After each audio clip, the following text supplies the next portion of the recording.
Pourquoi suis-je payé à un 260e? C'est la question. Tout d'abord, il faut savoir qu'un enseignant reçoit un salaire annuel, c'est-à-dire un salaire qui lui permet de vivre et de payer ses comptes durant toute une année. Toutefois, le salaire d'un enseignant à contrat est déterminé pour 200 jours de travail par année scolaire. Donc, pour chaque jour de travail effectué, celui-ci devrait être payé un 200e de son traitement annuel. La somme d'argent qu'on lui verse à chaque période de paye couvre 10 jours de travail effectués. Si à l'intérieur de ces 10 jours, il y avait une journée fériée, comme celle de l'Action de grâce, un enseignant serait alors payé pour 9 jours de travail cette semaine-là. Toutefois, la convention collective prévoit que le salaire annuel des enseignants soit divisé par 260 jours. C'est ce qu'on appelle le 1 260e plutôt que par 200, afin de leur permettre de recevoir des payes en continu durant l'année scolaire.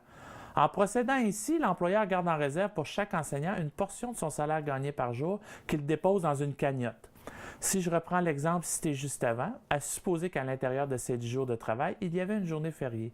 L'employeur irait piger dans la cagnotte de l'enseignant l'argent nécessaire pour que celui-ci puisse être payé 10 jours au lieu de 9, comme s'il avait réellement été au travail durant cette journée-là. Cette cagnotte permet aussi aux enseignants de recevoir une paye pendant les périodes des fêtes et durant la relâche. À la fin de l'année scolaire ou lorsque le contrat se termine, la commission scolaire procède à ce qu'on appelle l'ajustement 10 mois, c'est-à-dire qu'elle remet à l'enseignant l'ensemble des sommes restantes dans la cagnotte.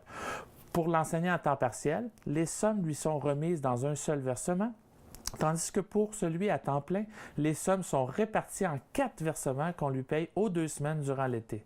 Dans tous les cas, si vous avez des questions ou encore si vous souhaitez obtenir des éclaircissements, n'hésitez pas à nous contacter.